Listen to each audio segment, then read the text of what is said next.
네, 여야 대선 후보들은 오늘 각각 재건축 정책 방향과 전기료 공약을 내걸고 민심 공략에 나섰습니다. 네, 국민의힘은 변호사비 대남 의혹 제보자 사망 사건을 계기로 공세에 나서는 한편 김건희 씨 통화 녹음 방송 사전 차단에 총력을 기울이고 있습니다. 국회 취재기자 연결합니다. 나연수 기자.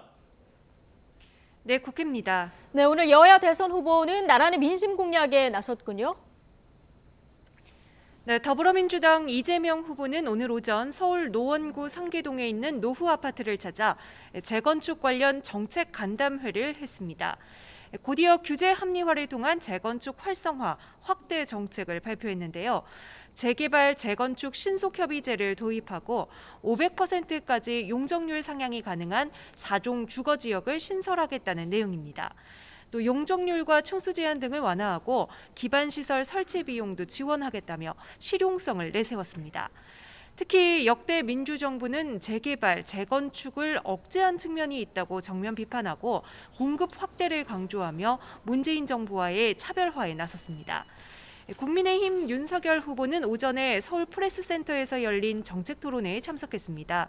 차기 정부 국정 운영 방향에 대한 기조연설에서 윤 후보는 각 부처 장관에게 정권을 부여하되 결과에 대해 확실하게 책임지도록 하는 분권형 책임 장관제 도입을 내세웠습니다. 청와대는 기능 중심의 슬림한 청와대로 개편해 대통령만이 감당할 수 있는 범부처적, 범국가적 사안들에 집중하겠다는 전략적 조직으로 전환하겠다는 구상도 밝혔습니다. 이어 오후에는 국민의힘 당사에서 전기료 관련 공약을 발표할 예정입니다. 이념보다 합리, 정치보다 과학에 기반한 전기요금 산정으로 국민 부담을 덜겠다는 구상입니다. 네, 새로운 변수들도 등장했습니다. 어제 이재명 후보의 변호사비 대납 의혹 제보자 숨진 채 발견됐고 또 윤석열 후보 배우자 김건희 씨의 통화 녹음 공개가 예고됐는데 여야 지금 어떻게 대응하고 있습니까? 먼저 국민의힘은 이 후보 변호사비 대납 의혹 최초 제보자의 죽음을 간접살인으로 규정하고 대장동 의혹까지 총공세를 펼치고 있습니다. 국민의힘 권영세 선대본부장은 믿기 힘든 연쇄 사망 사건의 국민적 의혹과 분노가 극에 달하고 있다고 비판했습니다. 대장동 특검을 실현해 진실이 낱낱이 밝혀져야 한다며 의문사 진상규명위원회를 설치해 끝까지 진실을 추적하겠다고 말했습니다. 김기현 원내대표 역시 이 후보를 향해 죽음에 대한 도의적 책임을 지라고 촉구했습니다. 더불어민주당은 고인의 죽음에 조의를 표하면서도 고인이 지난해 허위 주장으로 고발 조치됐다는 점을 거듭 언급하고 있습니다. 강훈식 의원은 YTN 라디오에서 간접살인이라는 단정적 표현은 명예훼손도 충분히 될 수 있고 공직선거법 위반 소지도 있다며 국민의힘 공세에 유감을 표했습니다. 정치권은 국민의힘 윤석열 후보의 배우자 김건희 씨의 7시간 분량 통화 녹음 공개 파장도 예의주시하고 있습니다.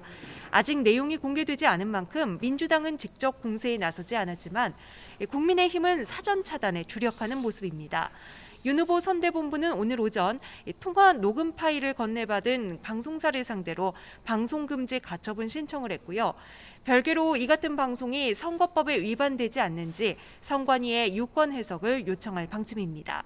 이슈 공방화 중에 여야는 오늘 후보들의 TV 토론을 위한 구체적인 실무 협상에 착수합니다. 앞서 어제 양당 협상 대표가 만나 토론에 적극적으로 임하기로 합의했고요. 오늘 오후에는 3대3 실무 협상단이 만나 세부 사항을 논의할 예정입니다.